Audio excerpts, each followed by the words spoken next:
요한복음 8장 12절 말씀입니다. 요한복음 8장 12절. 우리 한 목소리로 크게 보고 읽고 듣도록 합니다. 자, 예수께서 또 말씀하여 이르시되 나는 세상의 빛이니 나를 따르는 자는 어둠에 다니지 아니하고 생명의 빛을 얻으리라. 아멘. 아멘. 예, 여러분 예수님을 사랑하십니까? 물론 사랑하셔서 나오셨을 것입니다. 그러면 여러분의 마음이 행복합니까? 물론 육신적으로는 어려움과 아픔들이 많이 있겠지만 마음은 행복할 것입니다.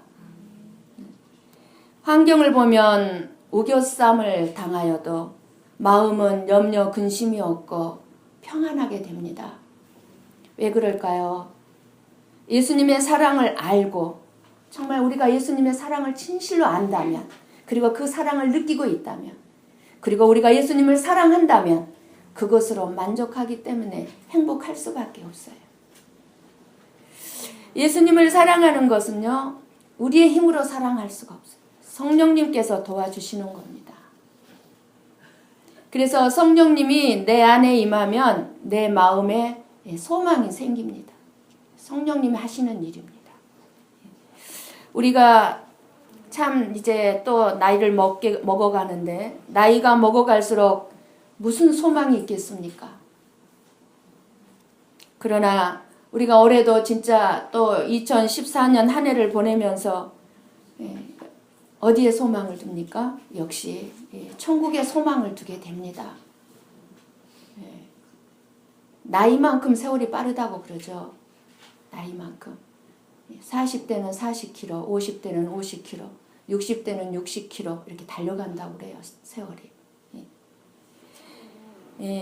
예수님을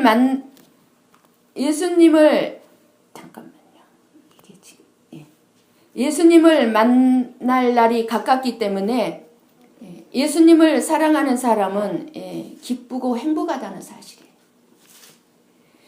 사람이 누군가를 사랑한다는 것은 사랑하는 그 사람을 의지한다는 것입니다. 우리는 사랑하면은요, 그 사람을 나도 모르는 사이에 그 사람을 의지하고 있다는 걸 느껴요. 사랑해주는 사람이 있고 사랑하는 의지할 대상이 있으니 행복한 것입니다. 예수님이 있기 때문에 고난 속에서도 희망을 바라보고 소망을 바라보고 어려움들을 이겨낼 수 있는 것입니다. 그래서 하나님이 계시는 것이 너무너무 감사해요. 이렇게 기쁠 수가 없어요. 그래서 늘 기도합니다. 하나님이 계시기에 감사해요. 하나님이 계시기에. 정말 우리가 하나님이 안 계신다고 하면 어떻겠어요? 여러분, 부모님만 살아계셔도요, 얼마나 큰 힘이 됩니까? 부모님만 살아계셔도. 나에게 아무 도움을 줄 수 없는 부모님이라 할지라도 그 부모님이 계심으로 인해서 엄청난 힘이 됩니다. 살아갈 힘이 돼요. 왜 그래요? 이제 나이가 늙어서 부모에게 아무 도움을 받을 수 없지만 내가 부모님이 계시기 때문에 더 열심히 산단 말입니다. 부모님에게 기쁨을 드리고 싶어서 더 열심히, 왜? 어떤 고난이 있고 어떤 힘든 일이 있어도 이겨낼 수 있단 말이에요. 부모님이 계시니까. 그게 부모님이 살아계신 힘이에요. 그런데 저와 여러분에게는요, 하나님이 계세요. 우리는 힘이 들거나 몸이 아프거나 약해지면 사랑하는 사람의 생각이 더욱 절실하게 납니다. 그것은 사랑하는 사람에게 기대고 싶고 위로받고 싶고 의지하고 싶기 때문입니다. 불안하고 애롭고 약할수록 사랑하는 사람이 더 그리워집니다. 아이들도 아프면 자기를 사랑해주는 엄마를 더 찾게 되는 것을 봅니다. 그저 엄마 품속으로 막 파고듭니다. 이와 같이 저와 여러분은 뭔가 불안하고 힘들고 고통스러운 삶이기 때문에 더 예수님을 찾아야 합니다.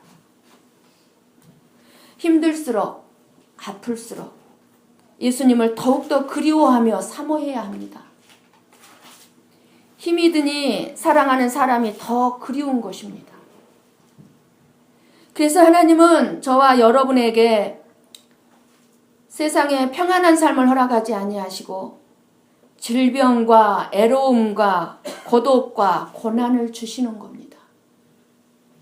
그런 여러 가지 고난으로 하여금 예수님에게로 더 가까이 나아오게 하시려고. 믿는 사람은 여러 가지에 힘들고 어려울수록 예수님께 가까이 더 나아오게 되어 있어요. 여러 가지 어려운 고난이 닥쳤는데 만약에 예수님을 찾지 아니하고 예수님 앞에 나오지 않는다면 그건 믿는 사람 아니죠. 구원받은 백성 아니에요. 그래서 예수님께서 기도하라는 것은요. 그만큼 왜 기도하라고 했겠습니까?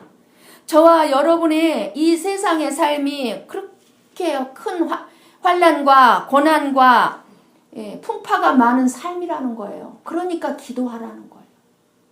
우리가 좋기만 하다면 예수님 왜 기도하라고 했겠어요? 왜 예수님도 기도했겠어요? 십자가에 고난이 있기 때문에 기도하셨어요. 우리는 밥을 한 끼나 하루 굶어보면 모든 음식이 맛있어 보이고 갈망하게 되죠. 우리의 믿음도 하나님의 모든 말씀이 꿀송이같이 달고 사모해야 되는 거예요. 하나님의 말씀을 안 들으면 뭔지 모르게 늘 허전하고 배고파야 돼요. 하나님의 말씀 한번 많이 들어보세요. 마음이 얼마나 든든한지 몰라요. 진짜 이 육신의 밥 안 먹어도 배불러요. 제가 토요일 날이면요 거의 밥을 못 먹습니다. 근데 배고픈 줄을 몰라요. 왜 그럴까요? 제가 깨달은 게 있어요. 어저께. 하나님의 말씀을 계속 연구하고 묵상하고 여러분들에게 어떻게 하나님은 어떤 말씀을 주시기를 원하시는가. 늘 하나님 앞에 내 모든 촉각이 세워져 있으니까 배고픈 줄을 몰라요. 그래서 저녁에 내려와서 한 끼 먹습니다. 다 끝내고 나서. 허겁지겁 먹어요. 그때야 이제 배고픈 거예요. 여러분이 하나님의 말씀을 계속 보면 마음이 튼튼해요. 세상의 모든 염려 근심이 사라집니다. 그런데 하나님의 말씀을 듣지 않아 보세요. 모든 것이 걱정과 불안으로 다가옵니다. 벌써 2014년도 다 갔네. 또 한 살 더 먹었는데 하면서 마음이 또 조급해집니다. 내 마음. 어떻게 조급해져요? 앞으로 어떻게 살지? 자꾸 늙어가는데. 우리 아이는 이제 돈 들어갈 때가 많았는데 결혼도 시켜야 되는데 한 푼도 없는데 어떻게 살지? 몸은 자꾸 늙어가는데 이제 힘든 일은 할 수는 없고 또 내 몸이 아프면 어떻게 하지? 어떻게 하지? 이런 염려 걱정들을 단번에 날려 보낼 수 있는 것이 하나님의 생명의 말씀입니다. 예수님이 다시 오신다는 약속이요. 예수님이 함께 해주신다는 약속이요. 예수님이 나를 책임져 준다는 약속이요. 내 자녀를 책임져 준다는 약속이요. 내가 천국에 간다는 소망이 어디에 있습니까? 말씀 속에 있기 때문입니다. 이제 갈수록 사탄 마귀는 발악을 할 것이고 환난과 고난이 많아질 것입니다. 며칠 전 또 나이지리아에서 전에 한 200여 명을 납치해서 어린 여학생들을 납치해서 그들의 생사가 어떻게 됐는지 모르는 상황에 있는 지금 또 그 보코하람에 포악한 이슬람들이 어린이를 포함해서 교사들을 포함해서 33명을 잔인하게 죽였습니다. 교사 한 명은 올려놓고 휘발유를 뿌리고 불을 질러 그렇게 살해를 했습니다. 그리고 여성과 어린이를 200명을 또 납치해 갔습니다. 여기저기서 저와 여러분들을 경악하게 하는 사건, 사고들이 수없이 일어남을 보면서 여러분, 이 세상은 어둠이 가득한 것을 알 수 있습니다. 여러분은 이 세상을 어떻게 보고 있습니까? 빛이 보입니까? 아니면 어둠으로 가득해 보입니까? 오늘 말씀을 보면 예수께서 또 말씀하여 이르시되 나는 세상의 빛이니 나를 따르는 자는 어둠에 다니지 아니하고 생명의 빛을 얻으리라고 말씀합니다. 예수님은 세상의 빛이라고 말씀하셨는데 여러분은 지금 예수님이 이 세상의 빛으로 비추시고 계신다고 느껴지십니까? 세상에서 예수님의 빛을 발견할 수 있나요? 예수님은 세상을 어둠이라고 하셨습니다.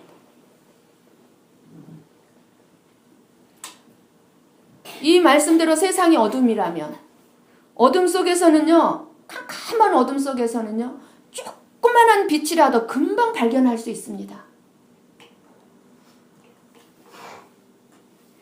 세상이 어둠이라면 당연히 빛을 발견해야 마땅한데 왜 발견하지 못하는 것일까요? 그런데 예수님은요, 저와 여러분에게 빛이다, 소금이다라고 말씀하셨어요. 그래서 저와 여러분이 빛이고 소금이기 때문에 그나마 이 세상이 이렇게 살만합니다. 예, 그나마. 예. 저와 여러분이 빛이요 소금이 아니라면 얼마나 악하고 악한 경악할 사건 사고들이 매일매일 순간순간마다 두려워서 살 수 있겠습니까?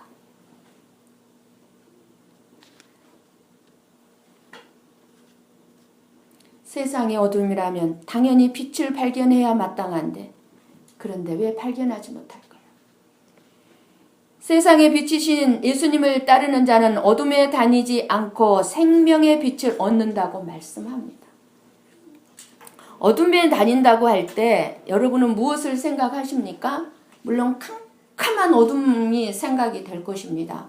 그런데 여러분, 어둠은 무엇을 성경은 말씀합니까? 하나님은 어둠은요, 죄를 말합니다. 죄 가운데 살아가는 것을 말합니다. 죄입니다. 죄. 어둠은 죄. 지금 저와 여러분이 실제로 어둠 가운데 있다면 어떻게 할까요? 당연히 어둠을 비칠 수 있는 빛을 찾고자 할 것입니다. 그렇잖아요? 어둠대에 빛을 찾지 않는 사람이 없죠. 어둠은 우리에게 아무것도 볼 수 없게 하고 올바른 길을 찾을 수도 없게 합니다. 그래서 어둠은 우리를 힘들고 방황하게 하며 불편하게 하는 것입니다. 무엇이요? 죄가요. 어둠이요. 어둠이. 이러한 불편에서, 즉 죄악에서 우리는 벗어나기 위해서 빛을 찾는 것입니다. 빛. 그런데 만약 어둠에 있으면서도 어둠을 깨닫지 못한다면 어떻게 될까요? 어둠 속에서 살면서도 어둠을 깨닫지 못하는 사람이 있어요. 무슨 말이에요? 죄 가운데 자기가 죄를 짓고 살고 있습니다. 그 죄를 모르고 있다는 거죠. 어둠인지 모른다면 어떻게 되겠어요? 빛을 필요로 하지 않을 거예요. 내가 어둠을 모르는데 어떻게 빛을 필요로 하겠어요? 내가 죄인인 줄 모르는데. 어둠에 있으면서도 전혀 불편하지 않기 때문에 빛을 필요로 할 리가 없잖아요. 그러니 너무나 많은 사람들이 세상이 어두움이라는 것을 모르기 때문에 그 어두움 가운데 살고 다니면서도 그것을 깨닫지 못하고 있습니다. 때문에 이 세상에 살면서 어둠의 세상을 모르는 사람에게는 빛이 필요 없는 것입니다. 다시 말씀드리면 예수 그리스도가 필요 없다는 말입니다. 예수님을 믿을 절박함, 예수님을 믿어야 될 필요성을 느끼지 않는 것입니다. 내가 어둠이라는 걸, 내가 죄인이라는 걸 모르기 때문에. 그래서 요한복음 1장 5절에 예수님이 말씀하셨어요. 세례 요한님 말씀하셨죠. 빛이 어두움에 빛이 돼 어두움이 깨닫지 못하더라. 이렇게 말씀하셨어요. 분명 이 세상은 어둠인데 어두움을 살아갈 때 정말 저나 여러분에게 맞지 않고 불편한 것이 있는지, 정말 저나 여러분 이 세상을 살아가는데 여러분 불편하지 않으세요? 힘들지 않으세요? 전혀 불편한 것이 없이 자연스럽게 여러분 살아가고 있나요? 만약 어둠의 이 세상을 살아가는 것이 저나 여러분에게 익숙하고 자연스러운 삶이라면 분명 저나 여러분들은 빛을 필요로 하지 않는 삶을 살아가고 있다고 봐도 될 것입니다. 이 세상이 힘들어야 돼요. 불편해야 돼요. 이러한 어둠이 가득한 세상을 살아가는데 전혀 불편함이 없다면 그것은 우리가 곧 어둠의 삶의 방법이 익숙해져 있고 그 삶의 방법을 따라서 살고 있다는 증거죠.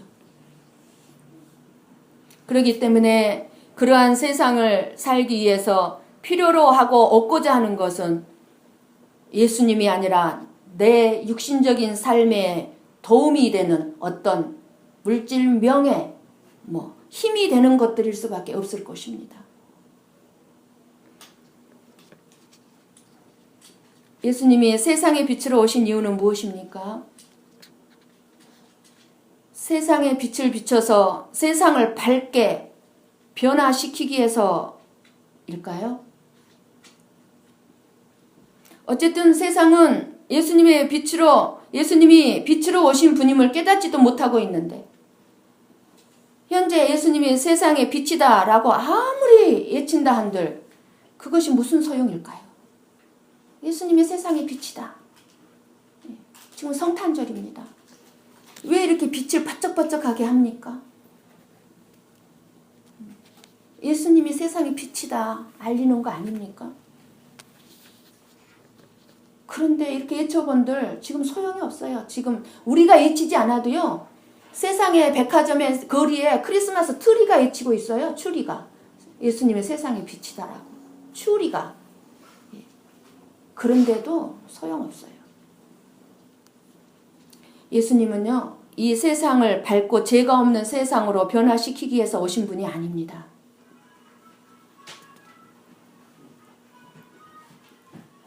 예수님이 빛으로 오신 것은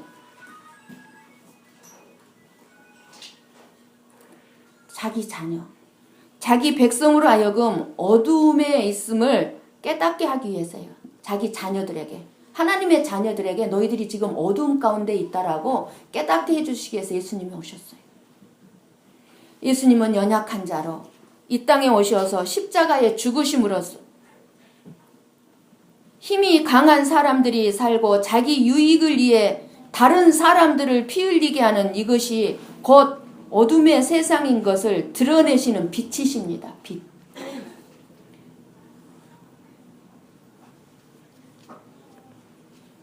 여러분의 세상이 어둡다고 생각이 이제 드십니까? 그렇다면 여러분에게 이 세상에 미련도 없고 이 세상에 정이 들 수도 없고 불편한 곳이어야 합니다. 그런데 예수님이 이 땅에 오심이 왜 저와 여러분에게 이토록 놀라운 축복입니까? 예수님께서 우리를 죄에서 구원해 주시고 빛 가운데로 인도해 주셨기 때문입니다. 우리는 이제 알잖아요. 예수님께서 모든 죄에서 우리를 구원해 주셔서 빛이 되게 하신 것입니다. 저와 여러분이 빛입니다. 그래서 기쁜 것입니다. 감사한 것입니다. 그래서 우리들 때문에 다른 사람들이 사는 거예요. 우리 중에 나는 지금까지 한 번도 죄를 지은 적이 없다. 자신 있게 말할 수 있는 사람이 어디 있겠습니까? 아무도 없습니다. 의인은 없나니 하나도 없다 그랬어요. 훔치지 않았다 할지라도 탐심 자체가 죄이고 간음하지 않았다 할지라도 음란한 마음을 품은 것도 죄고 바보라고 말하는 것 자체가 죄라고 그랬고 입 밖으로 내지 않았어도 속으로라도 무시하고 판단하는 것도 죄인데 그렇다고 한다면 도대체 우리 중에 죄인 아닌 사람이 누가 있겠습니까? 하나님을 하나님으로 인정하지 않고 내 마음대로 내 감정대로 내 고집대로 살았던 것 자체가 죄인데 이 죄에 걸리지 않을 사람이 어디에 있겠습니까? 그래서 하나님은 말씀하셨어요. 의인은 없나니 하나도 없다. 이 죄에서 구원받지 못하면 죄를 용서받지 못하면 빛 가운데로 갈 수가 없습니다. 그것은 육신의 죽음 뒤에 기다리고 있는 영원한 사망이요 심판입니다. 죄의 싹슨 사망이요. 죄의 싹슨 사망이요. 심판이라는 거예요. 그런데 예수님께서 이 세상에 빛으로 오셔서 모든 사람에게 구원의 길이 열린 것입니다. 누구든지 예수님을 믿기만 하면 죄에서 구원받습니다. 모든 죄를 용서받습니다. 그렇다고 모든 죄를 용서받을 수 있으니까 죄를 쉽게 짓는다면 그것은요, 무서운 성령 거역죄가 되어서 용서받지 못할 것입니다. 알면서도 지은 죄. 죄를 이기는 자가 되게 하시려고 예수님은 나는 세상의 빛이니 나를 따르는 자는 어둠에 다니지 아니하고, 쉽게 말하면 죄를 짓지 아니하고 생명의 빛을 얻으리라고 말씀하신 것입니다. 생명의 빛. 어둠은 죽음을 가리키고 죄를 가리키고 모든 불의함을 가리키고 사단의 권세를 다 어둠의 권세라고 합니다. 어둠입니다. 모든 사람은 어둠 가운데서 태어나서 어둠 가운데서 살다가 영원한 어둠 가운데 들어갈 수밖에 없는데, 예수님은 어둠과 죽음의 그늘에 앉은 사람들에게 이제 생명의 빛으로 오셔서 저와 여러분에게 생명의 빛을 주시고 또 영원한 하나님의 빛 가운데 우리를 영접해 하셨어요. 우리가 이 세상에 사는 동안에 빛의 자녀로 합당하게 살게 하기 위해서 우리를 구원해 주시러 오신 것입니다. 이런 예화가 있습니다. 어떤 성도가 목사님에게 질문을 했습니다. 사탄과 마귀와 예수님과의 거리는 얼마나 멉니까, 목사님? 물었습니다. 그리고 마귀가 우리에게 다가오는 시간은 얼마나 걸리며 또 우리에게서 떠나는 시간은 얼마나 걸립니까? 목사님은 이렇게 대답합니다. 형제님, 캄캄한 방에서 불을 켜 보십시오. 순식간에 방안이 환해질 것입니다. 그렇다고 어둠이 영원히 사라진 것은 아니지요. 다시 불을 끄면 순식간에 방안은 어둠으로 캄캄해집니다. 빛과 어둠과의 거리가 없습니다. 사탄 마귀가 우리에게 오는 시간은 순식간입니다. 사탄 마귀는 결코 멀리 떨어져서 있는 것이 아닙니다. 그러나 예수 그리스도의 빛이 있으면 사탄 마귀는 그 즉시 사라지고 맙니다. 마찬가지로 예수 그리스도의 빛이 없으면 사탄 마귀는 순식간에 우리에게로 와서 우리를 도적질하고 죽이고 멸망시킵니다. 우리가 진실로 하나님의 밝은 빛 가운데서 살아가려면 언제나 빛이신 성령님을 인정하고 우리 삶에 모셔드리고 의지해야 하는 것이지요.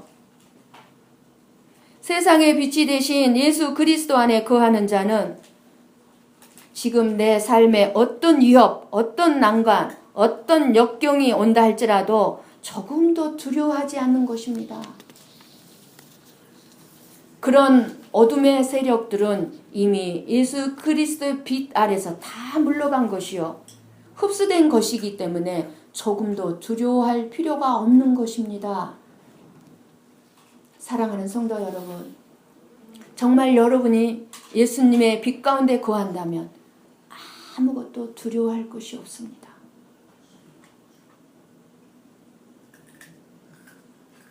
오히려 죄 짓는 것을 두려워할 것입니다.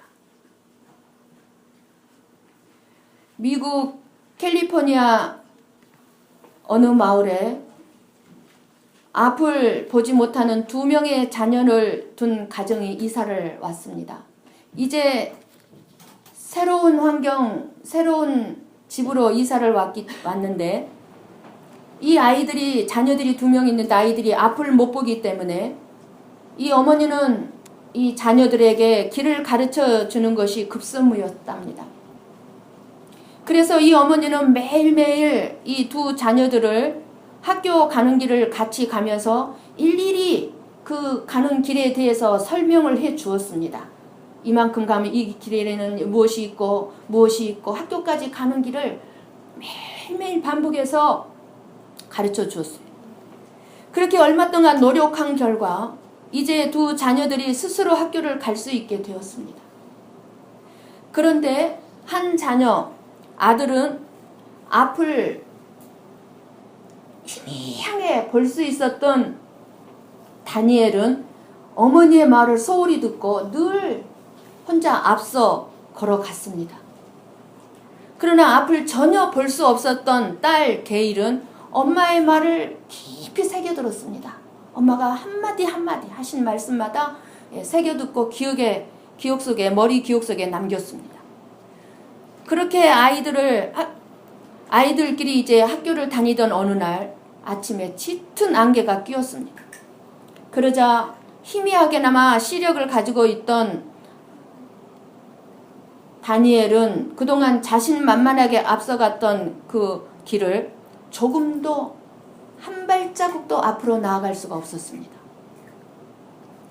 넘어지고 부딪히고 이렇게 하다가 나중에는 누나의 손을 꼭 잡고 따라갔습니다. 그러나 앞을 전혀 보지 못했던 딸 게일은 안개가 끼든 햇빛이 비치든 아무 상관이 없었습니다. 엄마가 가르쳐준 대로만 가면 되었기 때문입니다. 눈은 감았지만 이 딸 게일은 그 길을 훤히 알고 있었던 것입니다. 많은 사람들은 어렴풋하게나마 보이는 이 다니엘처럼 나 이제 하나님에 대해서 알아. 아유, 또 그 말씀이야. 이렇게 다니엘처럼 자기 생각대로 생각하면서 말씀 잘 듣지 않냐고 자기 인생 살아갑니다. 그래서 하나님의 말씀에 별로 주의를 기울이지 않습니다. 다 아는 건데 뭐. 그러다가 인생길에 환란이 찾아오고 짙은 안개가 끼는 불안한 삶이 찾아오면 한 발자국도 앞으로 나아가지를 못하는 것입니다. 넘어져 버려요. 그러나 마음을 다해 이 딸 게일과 같이 하나님의 말씀을 붙들고 듣고 또 듣고 온전히 예수님을 의지하며 살아가는 성도는 어떤 경우에도 길을 잃거나 흔들리지가 않습니다. 예수님은 세상의 빛이시며 이 빛을 따라가면 죄를 멀리하게 되고 예수님을 따르는 사람들에게 생명의 빛이다, 생명의 빛을 주신다고 하십니다. 그래서 온전히 예수님만 바라보며 살아가는 사람은 어떤 경우에도 흔들리지 않는다는 것입니다. 언제나 풍성한 은혜 가운데서 절대적인 평안을 누리시고 큰 기쁨과 참된 만족 가운데 살게 되는 것입니다. 예수님을 온전히 신뢰하고 바라보며 모든 것을 예수님께 맡기고 순종하는 저와 여러분이 되시기를 바랍니다. 이제 이 생명의 빛이신 예수 그리스도를 여러분 안에 모시고 따라가시기를 바랍니다. 빛이여 생명이신 주님의 말씀에 항상 귀를 기울이시고 그 말씀을 따라 세상을 살아가십시오. 그러면 여러분은 빛 가운데 거하시면서 놀라운 생명의 역사를 체험하시게 될 것입니다. 그리고 빛의 열매인 선함과 오래 참음과 진실함과 거룩함의 열매를 맺게 될 것입니다. 이제 항상 빛 가운데 거하여 늘 승리하시는 저와 여러분의 삶이 되시기를 축원합니다. 기도하십시오.